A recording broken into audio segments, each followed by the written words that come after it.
sou Marcelo Moreira. Hoje eu quero fazer um vídeo porque eu tô notando aí que tem muito estudante aí no nosso canal, muita gente que estuda, tá vendo as minhas contas meia grosseira aí que eu tô fazendo, as contas do dia a dia, e eu vi que tem gente interessada, né, nisso aí, e muita gente que estuda economia, pessoas interessadas pelo assunto, estudantes em geral. Então esse vídeo vai para as pessoas que estudam hoje, né? Para os estudantes aí. Vamos fazer um vídeo sobre isso. Bom, gente, o que eu quero falar hoje? Eu quero falar do autodidata. O que é o autodidata? Existe muita gente no mercado assim, muita gente no mercado. No meu caso aqui, ó, eu consigo reformar uma carreta, eu consigo reformar um caminhão, eu consigo praticamente em mecânica fazer tudo. Praticamente em logística eu entendo 80% de logística, né? Então eu tenho um conhecimento muito grande sem frequentar faculdade. Então eu sou um autodidata, eu sou um exemplo disso aí no meu canal. Aí existe muitas críticas, né, sobre isso aí. Esse é um assunto, gente, que para um diretor, um reitor de faculdade, um estudioso formado, né, um graduado aí, isso aí é tabu, tá? O que é tabu? É uma coisa que, como um preconceito, né? A pessoa não aceita aquilo, né? Eles não vão aceitar isso nunca, né? Porque o autodidata ele aprende com a vida, com o dia a dia, né? E isso para quem vive de ensino, né? Quem tem uma escola, quem tem uma instituição de ensino, quem é professor, isso é uma heresia para eles, né? Porque isso tira o lucro deles, né? Você já pensou se ninguém frequentasse escola, aprendesse em casa com os pais, ou aprendesse por conta própria? Isso é um movimento que o nosso presidente aí, o Bolsonaro, já deu digamos um chute inicial, né? Já na profissão de motorista, aí ele já deu um chute inicial para isso. O que ele fez? Ele retirou a obrigatoriedade de frequentar uma autoescola. O cara pode aprender a dirigir sozinho e aprende, né? Eu mesmo aprendi a dirigir sozinho. Ninguém me ensinou, eu não frequentei autoescola. A minha carteira, quando foi tirada, não existia autoescola, né? Então eu sou um autodidata, um motorista autodidata. Hoje em dia se criou um comércio em cima disso, né? E as autoescolas faturam muito, né? Para poder ensinar as pessoas, e às vezes nem ensina a pessoa, né? Como deveria, né? Porque se pegar um motorista de estrada, um profissional aí, um caminhoneiro que tem aí 10, 20 anos de estrada, e ele vai ensinar totalmente diferente uma pessoa, né, do que um cara aí que só dirigir o carro dentro da cidade. Porque existe uma diferença muito grande entre um motorista de cidade e um motorista de estrada. Dentro da cidade você está trabalhando em baixas velocidades, né? É diferente. O tempo de resposta de um motorista de estrada é muito maior. A atenção é totalmente diferente, porque um erro na estrada a 100 por hora são 100 metros por segundo que você está andando. Um erro de 1 segundo corresponde a 100 metros na estrada. Essa desatenção de 1 segundo é onde você morre, né? Então é muito diferente de você estar num carro a 40 por hora, são 40 metros por segundo, né? A distância é bem menor, né? Às vezes você está a 20 por hora dentro da cidade. Então aí o cara se acostuma a atender celular, a olhar a paisagem e perde a atenção da estrada, né? Outra coisa é a obrigatoriedade do cara estar com as duas mãos no volante, né? Isso aí causa um cansaço tão grande para quem dirige, né? Causa um cansaço tão grande para quem dirige que acaba a pessoa perdendo a atenção da estrada, né? Você não dirige relaxado. Então essas coisinhas, gente, isso se chama autodidata. A pessoa vai aprendendo conforme ele vai trabalhando, né? Isso aí, existe uma ditadura no ensino, né? Ninguém quer que ninguém aprenda nada sozinho. Por quê? Senão não existiria faculdade, não existiria instituição de ensino, né? E o Bolsonaro já deu um pontapé aí, né? Liberando que parece que vai ser uma lei aí que as pessoas podem aprender em casa com os pais, né? Ir lá prestar uma prova, a pessoa passou na prova, ele, né? Ele vai ser considerado um profissional, né? Aí ele vai ter a certificação, né? Então, o cara aprendeu a dirigir em casa, ele vai lá, prestou a prova do Detran e ele vai atingir a certificação. Porque se você entrar na internet hoje, tem vários vídeos igual esse que eu estou fazendo aqui, ensinando as pessoas a trabalhar. Tem vários vídeos, né? Então o cara pode aprender muita coisa na internet. É só ele parar de ficar olhando vídeos engraçados na internet e outros sites aí que nós sabemos aí que os caras perdem tempo com aquilo lá. Às vezes fica o dia inteiro lá vendo bobagem, mas o cara não perde tempo com um assunto que ele vai aprender, né? O cara não faz uma pesquisa para ele aprender dentro da área, não seja a área que for. Tem milhares de vídeos e milhares de bons profissionais aí ensinando como é que é contabilidade, como é que é economia, como é que é... Falam de diversos assuntos, até mesmo dentro da área da medicina hoje. Estão querendo proibir aí, porque tem muita gente receitando remédio para ele mesmo, né? Porque ele vai lá na internet e tem lá a bula do remédio explicando para que serve o remédio, as dosagens que o cara tem que usar, tudo tá lá descrito na internet. Então, o cara tá com sintomas igual aquele lá, né? E acaba tomando remédio aí sem precisão também, né? Você tem que tomar um certo cuidado, né? Porque não é só tomar o remédio pelo sintoma, né? Como muitos médicos fazem por aí. Tem muito profissional mal formado também. O cara vai só em cima do sintoma e aplica um remédio em você. Então aquele médico está fazendo uma experiência em cima de você. Porque não existe você tomar um remédio sem fazer um exame. Você tem que saber se o teu organismo está realmente com aquela doença. Então, quando o médico receita um remédio sem fazer um exame, ele já está cometendo um erro aí. E existe muito isso no mercado, né? Então, vamos falar do autodidata aqui. Então, o que é autodidata? Quem se instrui por esforço próprio, sem a ajuda de mestres, né? Esse é o autodidata, né? Então, em economia aí, a gente está vendo que a escola vai ensinar para você o que é economia. Vamos falar de economia, que a gente está falando de economia aqui no canal. Então, em economia, eles vão ensinar para você o que é economia lá, como você faz uma conta. Mesmo o cara que é administrador de empresa, ele vai entrar nessa área. O que hoje atrapalha nós no mercado, no caso de caminhões aí, né? E empresas, indústria, o que está acabando com o mercado? É uma área da economia ou da administração que se chama prevenção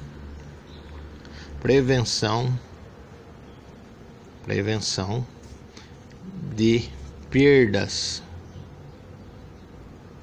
Tá? Isso aqui, gente, é o câncer do câncer. Tá? Prevenção de perdas. Isso aqui tá dentro das empresas. Todas as empresas aí, de médio porte para cima, já tem esse profissional trabalhando lá dentro da empresa. Cara, isso aqui eles contam até o cafezinho que você toma lá dentro lá. Então eles fazem conta de tudo. Seria o miserável da área da economia, né? O miserável, aquele lá. Que se o papel higiênico der para usar dos dois lados, eles vão dobrar e põe lá no banheiro. Ah, sujou só esse lado do papel, então vamos dobrar o papel e o cara passa do outro lado. Seria o absurdo, né? Do cara usar um papel higiênico dos dois lados. Mas existe isso, viu? Existe. E isso está sendo incorporado ao lucro das empresas. E isso está errado. Isso está errado, tá? Quando você vai formar um lucro de uma mercadoria, ou vai formar um lucro de um bem, ou você vai fabricar, digamos, esse pote aqui. Você vai ver o custo que custa para fabricar esse pote, né? O custo, e você vai embutir o lucro nele. Mas você tem que ter uma margem de segurança, porque você envolve seres humanos no trabalho para montar isso aqui, para fazer esse produto aqui envolve ser humano. O ser humano tem margem de erro. Uma máquina, gente, uma máquina não tem margem de erro. Ela não cansa, ela trabalha 24 horas por dia, né? Então, isso aqui é feito lá por seres humanos. O cara opera a máquina, ou seja, a máquina está fazendo, mas tem um operador, tem a pessoa. Esse ser, ele tem que ter margem de erro. Quando você fala em prevenção de percas, o cara retira essa margem de erro. Aí você corre o risco de que aquele produto chinês tem que produzir, o cara vai produzir, hoje ele está doente. Para o cara que faz o estudo lá de prevenção de perca, ele não prevê que o cara fica doente, ele não prevê que o cara perde a atenção por algum motivo e erra. Esses erros eles querem eliminar tudo na linha de produção, porque isso é custo para a empresa, né? Aí entra esse infeliz aqui e quer cortar todos esses tipos de erro, né, que o ser humano comete. Aí, para não cometer erro mais, o que eles fazem? Ou eles automizam a linha de produção com o robô, né? Retira o ser humano da linha de produção, o que é um problema social, vai se criando um problema social, que é o desemprego. Ou simplesmente eles começam a estrangular a linha de produção. Aí, se é um produto tipo um pneu, por exemplo, vamos dar um exemplo de um pneu. Vamos ali. Um pneu, gente, é um item de segurança num veículo. Por que é um item de segurança? Vocês vão ver que a parte do pneu aqui, ó, a banda, essa parte do pneu aqui, esse pneu aqui, ó, você vê que tá R$350 aqui, ó. Um pneu não custa isso. Só que esse pneu aqui é um pneu que você compra na estrada. Essa banda aqui é uma banda usada, tá? Isso aqui foi vulcanizado como um pneu novo, mas o cara tirou a banda de um pneu que estourou. Essa carcaça é uma carcaça condenada, né? É um pneu que está fora da data aqui, já ultrapassou o limite de recapagem. Ele não poderia ser recapado, então ele foi recapado com a banda usada. E aí ele é vendido barato.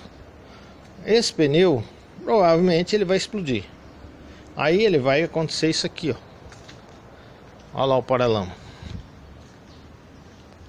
Ele vai arrebentar o paralama, vai voar pedaço. Então ele vai causar danos aí, vai jogar lixo no meio ambiente, né? Então ele não é um pneu viável. Mas como você tem que sair da estrada, aí você acaba comprando esse pneu. Daí é aquele pneu Mega Sena, né? Porque você compra milhões de pneu desse e acerta um que não estoura, né?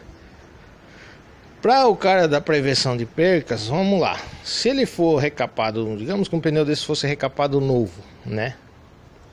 A carcaça boa e a banda nova. Aí o cara de prevenção de empresa vai lá e aqui, ó, vocês estão vendo isso aqui? Isso aqui é a cola, né, do pneu. É o que segura a banda no pneu, na carcaça. Ele vai lá e resolve economizar essa cola aqui. Aí ele faz lá 10, 15 pneus, esses não estourou. Digamos por um milagre de Deus lá, esse pneu não estourou. Aí ele vai chegar pro profissional que monta o pneu, que tá lá o dia a dia trabalhando, e vai falar: economiza tantos, ponha tantas gramas de cola. Daí o cara vai falar lá, o profissional: gente, não, esse tanto de gramas de cola que você quer economizar vai causar problema. Vai começar a estourar pneu, não resiste. Tem pneu que vai resistir, tem pneu que não vai resistir. Aí o profissional de prevenção de perca vai falar: não, mas a empresa vai correr o risco, né? Vai correr o risco de ter que refazer algum pneu, mas vai ganhar não sei quantos lá, e eles fazem uma conta lá no papel. E na realidade o que vai acontecer?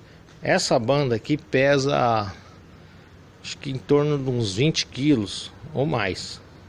Essa parte de borracha, se ela soltar do pneu e ir na cara de um carro na rodovia, vai matar uma família.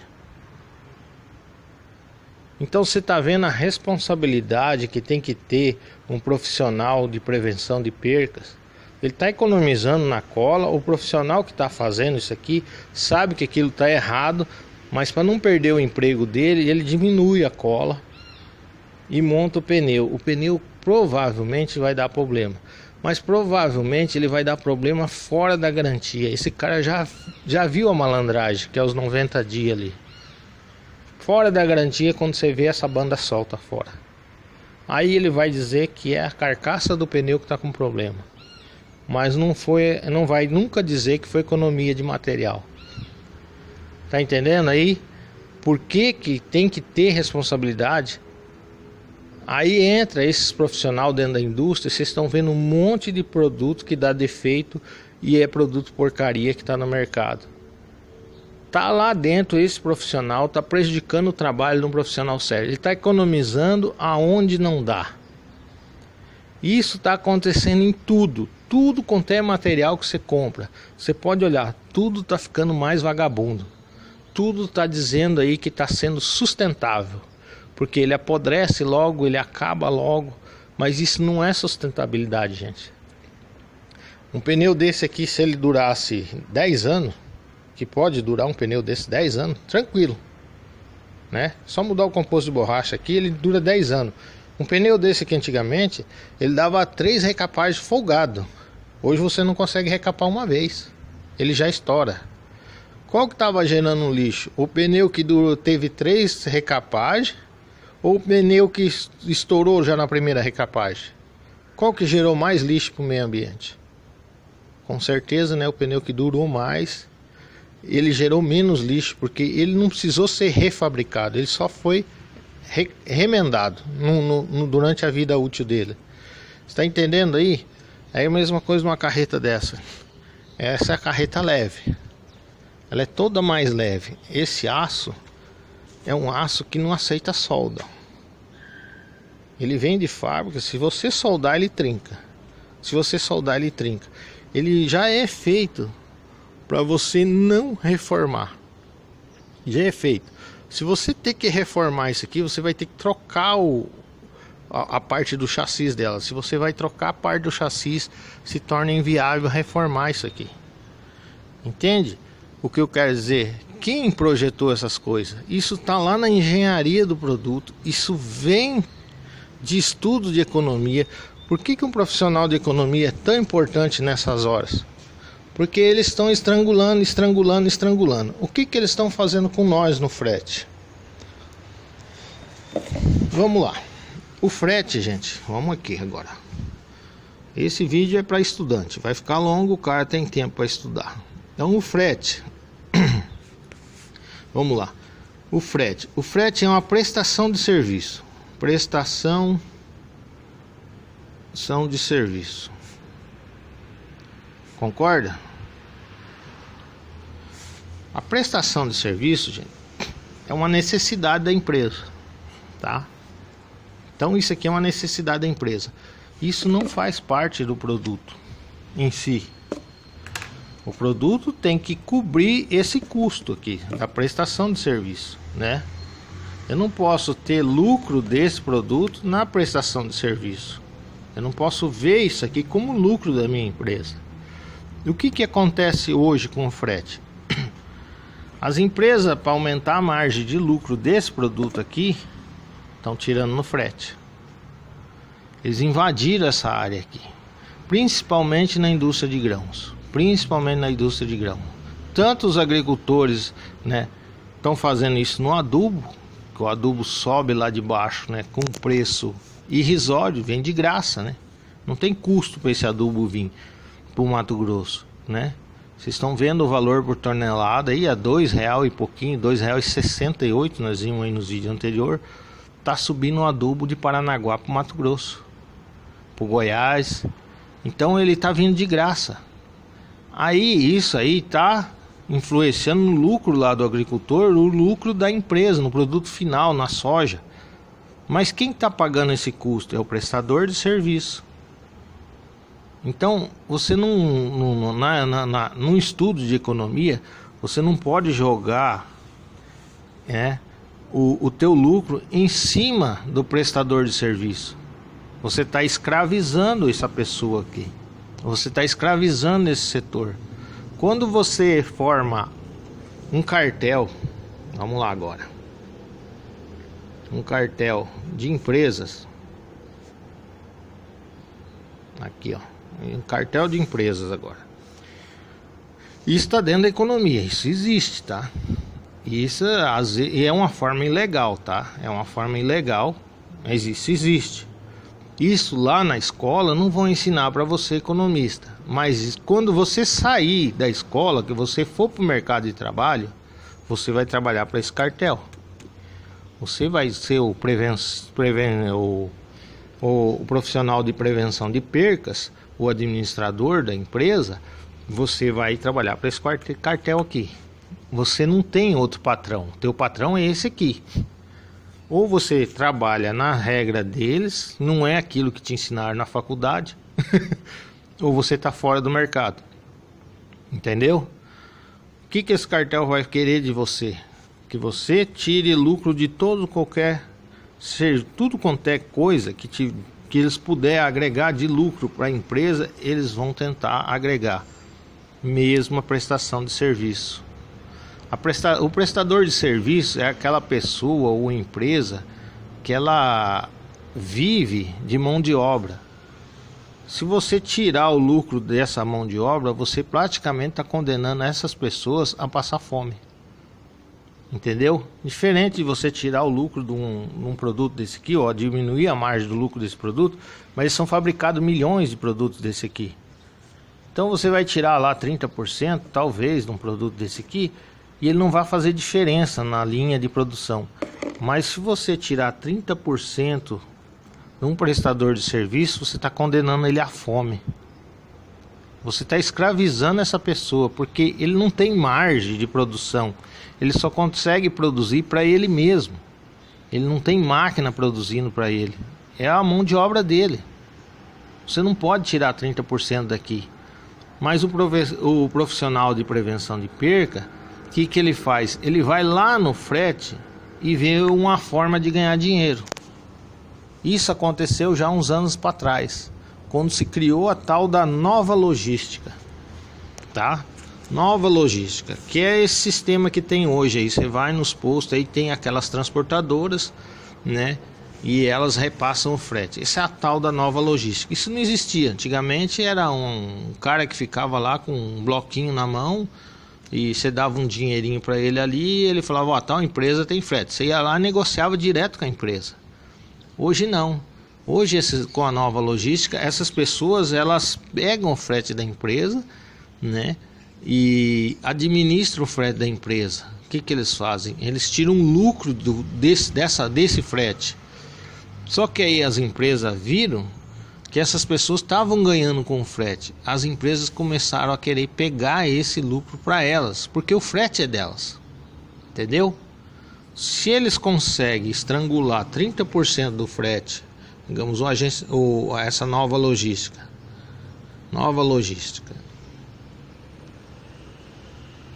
Se eles conseguem aí estrangular 30% do frete, por que não agregar esses 30% do frete no meu lucro da minha empresa?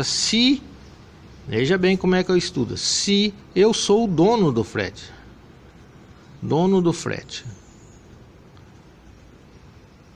Se o frete é meu, eu não preciso dar esses 30% para os caras fazer. Eu posso criar eu mesmo a minha transportadora. É o que a maioria das empresas fizeram. Criaram transportadoras próprias. Então você vai ver as trades hoje, elas têm transportadoras próprias. Então o que elas fizeram com isso aí? Criou-se uma empresa praticamente sem caminhão nenhum. Sem caminhão nenhum. E começou a lucrar em cima disso. Então, o que eu falei? O frete é uma prestação de serviço, né?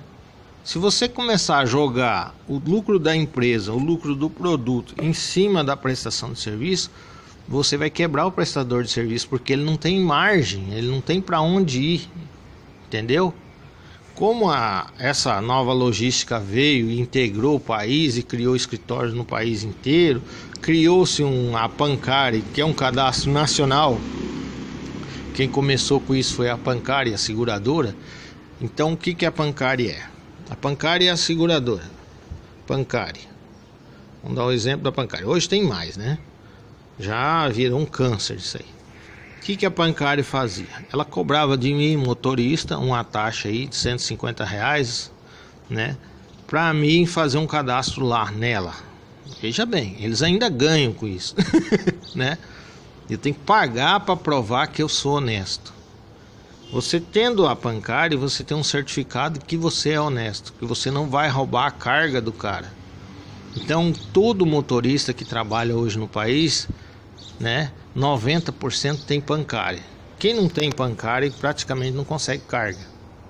Então isso é um certificado, essa empresa garante que você é honesto, que você não rouba, né, que você não vai desviar a carga. Porque se desviar a carga e sumir a carga, a Pancari paga para a empresa. É uma seguradora, ela faz o seguro da carga, ela paga, ela se responsabiliza se sumiu. Só que ela criou um cadastro nacional. Ela criou um cadastro nacional e ela criou a maior empresa do mundo de transporte. Essa empresa aqui, com esse negócio do seguro, criou-se a maior empresa de uma rede de confiança tão grande que você vai lá e pega um motorista cadastrado da Pancari, você não precisa nem saber quem ele é, onde ele mora, o que ele faz, se ele come, se ele dorme, porque a tua carga vai chegar. Entendeu? Aí criou uma rede enorme, gigantesca de caminhão, porque o cara tendo o documento Pancari, ele pode carregar em qualquer empresa, porque a empresa vai lá, vai fazer o seguro e vai ter certeza que aquela carga vai chegar. Porque se esse motorista for desonesto, a Pancari encosta ele não consegue trabalhar mais. Ela bloqueia os documentos dele. Muita gente está entrando na justiça para tentar desbloquear esse documento, mas isso dá uma dor de cabeça, vai 5 anos às vezes para você conseguir desbloquear esse documento. Então essa empresa aqui praticamente tem os motoristas na mão com esse sistema. Então o risco da logística é zero. O risco deles perder uma carga é zero. O risco da carga não chegar é zero, né? Então o que eles fizeram? Eles viram ali que se eles estrangular o frete, eles conseguem aí arrancar 30% de lucro em cima do frete. E determinadas épocas do ano aí, quando é excesso de caminhão e falta de carga, né, por uma questão de entre safra, né, que hoje está ficando pior ainda, porque a gente já tem a armazenagem no país, né, quanto mais armazém, menos pressa tem de mandar o produto, né, porque a pressa é tirar ele da lavoura, né. Depois o cara vai comercializando aos poucos durante o ano. Então quase a maioria dos agricultores hoje tem armazém próprio. Então você consegue regular as cargas, você consegue regular o preço do frete. Eles criaram uma rede que não tem para onde o caminhoneiro ir. Por isso que o caminhoneiro está brigando por tabelamento, por estabilidade no preço. Por quê? Veja um caso no Miritituba. O frete chegou a R$ 270 na safra, teve um pico. Depois ele veio para R$ 250. Agora, que não está tendo pressa, tombou o trem, tá a briga comercial nos Estados Unidos, aí a China para de comprar soja. Então nesse mês agora não teve comercialização forte de soja, não teve exportação, né? Aí diminui as cargas, né? Diminui as cargas. O que o dono dessas grandes grupos fazem agora? Ali eles vê, porque eles não têm a necessidade de exportar o produto, né? E eles conseguem estocar esse produto lá no porto, né? Transportar esse produto para o porto e estocar no navio. O navio não vai partir, ele vai ficar dentro do navio lá no porto, né? Porque está no momento de estagnação. Eles vão vender esse navio, digamos, daqui uns 30, 40 dias. Mas eles já estão carregando o navio hoje. Então eles não precisam mandar esse navio esse mês. O que eles fazem com o frete rodoviário? R$ 170. Chegou um ponto, gente, que tá absurdo essa conta. Tá? Eles estão quebrando quase 50% do frete. quase 50% do frete. O que a tabela faz? Estabiliza esse valor nos 12 meses do ano. Se é 250 em janeiro, vai ser em fevereiro, digamos, 250 é o preço médio aqui. Se é 250 em janeiro, ele é 250 em fevereiro, 250 em março, 250... Acaba com esse sobe e desce aqui. Isso aqui, gente, que eles falam que é a lei de mercado. Só que isso aqui é exploração. Isso aqui não é lei de mercado. Criou-se um cartel, né? Que todo mundo combina o preço e eles derrubam o preço tudo de uma vez. Porque não é só uma empresa que baixou para 170. Todas as transportadoras baixou para 170. Então isso não é lei de mercado. Isso não tem, isso é um cartel. Eles não estão tendo necessidade de enviar o produto por motivo de exportação. Então eles conseguem carregar um navio lá porque o cara está devendo, ele já viu que o cara está endividado. Isso é tudo uma ação de grupo. Aí está envolvido o banco, está envolvido o governo, está envolvido um monte de gente para poder ter uma categoria na mão, né? Por que o governo não se mete nisso aí? Porque o governo está envolvido nisso também, né? O governo liberou o financiamento do BNDES lá para 30 anos, para o cara ficar com a dívida de 30 anos. Ah, o juro é baratinho, mas a dívida é para 30 anos. Então você vai trabalhar 30 anos de escravo. Não interessa se ela é baratinho o juro. Você entrou porque o juro era barato. Aí você se lascou, porque você fez uma dívida. Se o juro fosse mais caro, você ia fazer um financiamento de 3 anos. 3 anos, porque o juro é caro. Não compensa você fazer um financiamento longo quando o juro é caro. Se fosse pegar um juro de banco. Então você tem uma dívida de 3 anos. Mesmo que você não pagasse o coisa, essa dívida ia morrer em 3 anos. Ela ia acabar em 3 anos. Assim não, você está com uma dívida de 30 anos nas costas.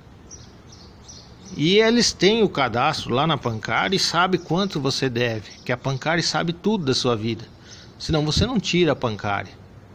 Então eles sabem, ó, tenho lá tantos milhões de motoristas endividados. Derruba o frete para 170 que eles vão ter que carregar o meu navio de graça. Eu vou dar só o óleo para eles levar a minha soja para o navio.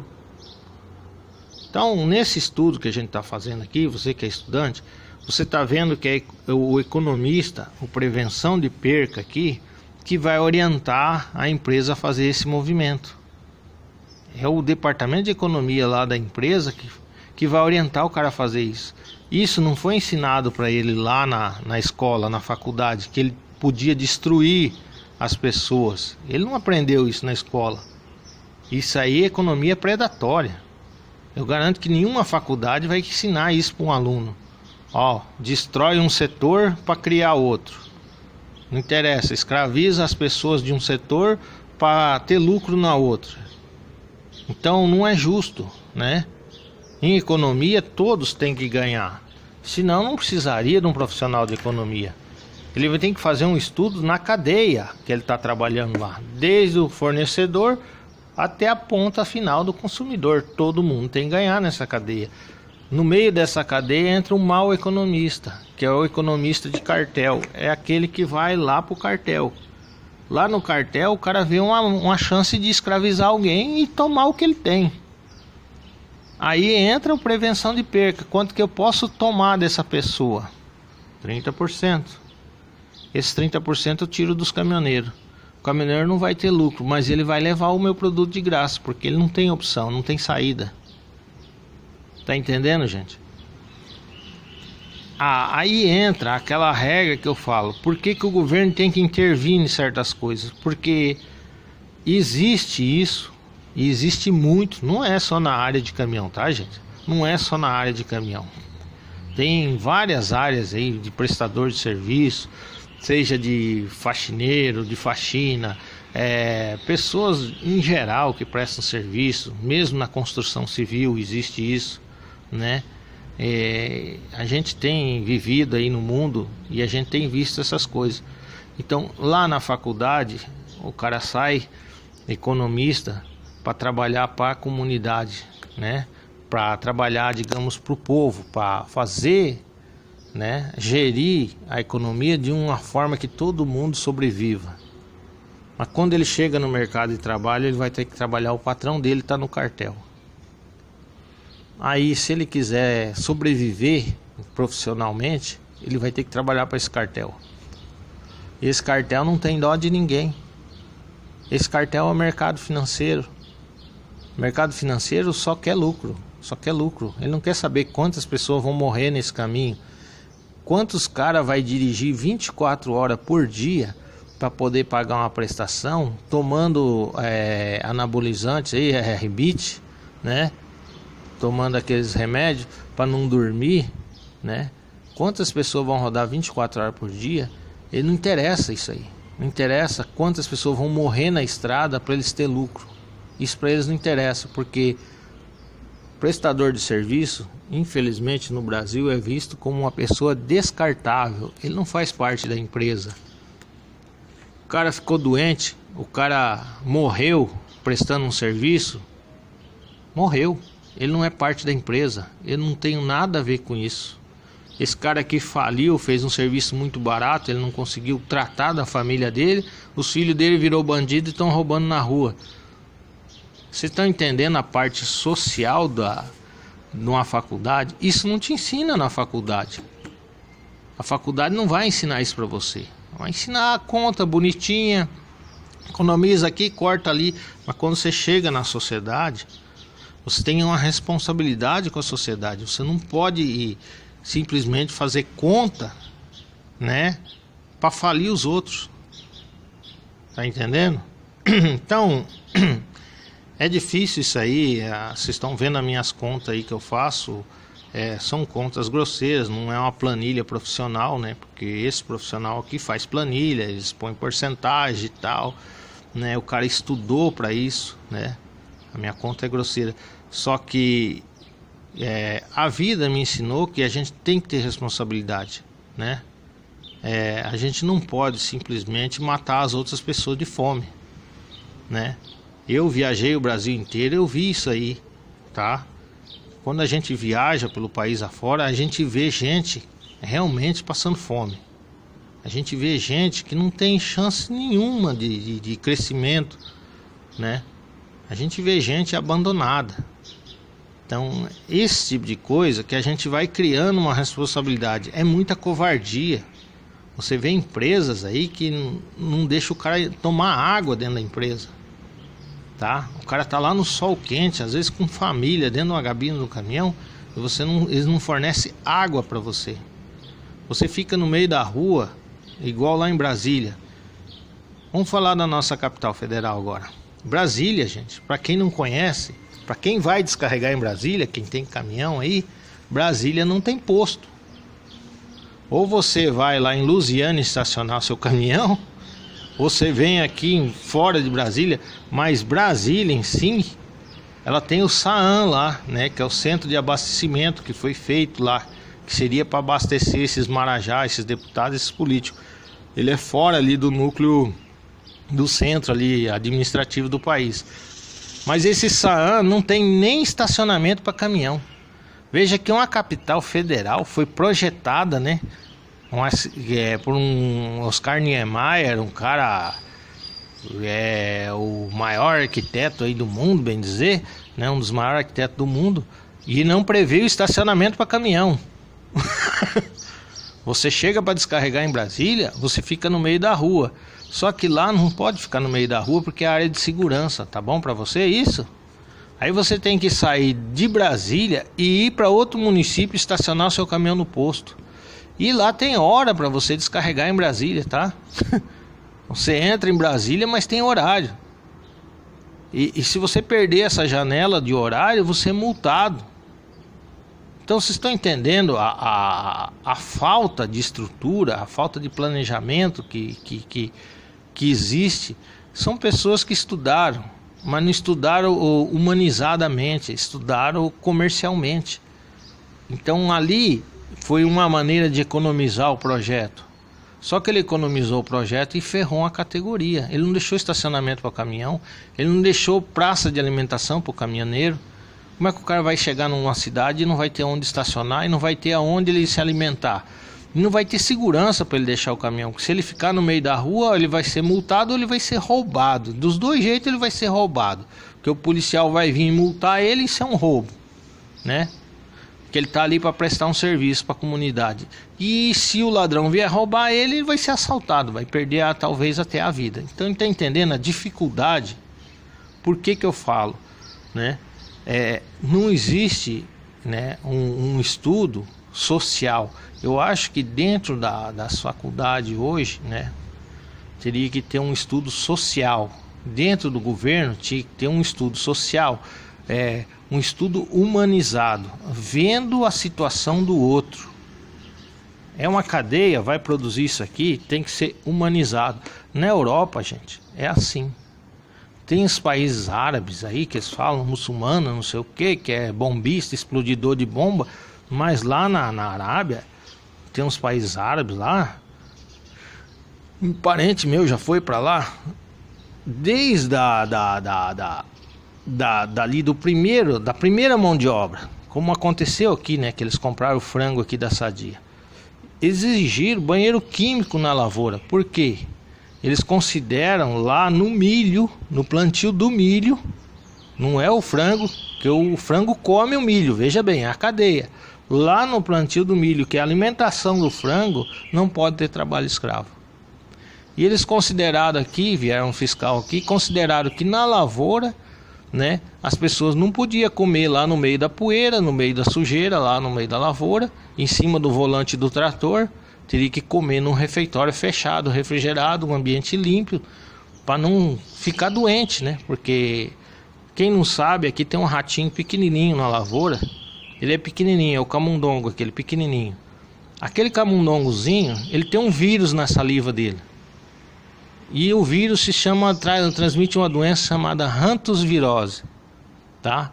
Se você tá lá na lavoura, pegou na palhada ou pegou em alguma coisa e por um acaso não higienizou sua mão e comeu uma marmita lá na lavoura, você pode morrer, tá?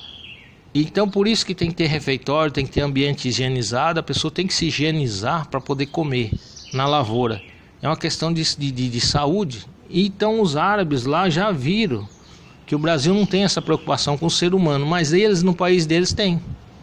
Para eles comprar o produto para servir lá na mesa deles, eles vão fiscalizar a cadeia inteira.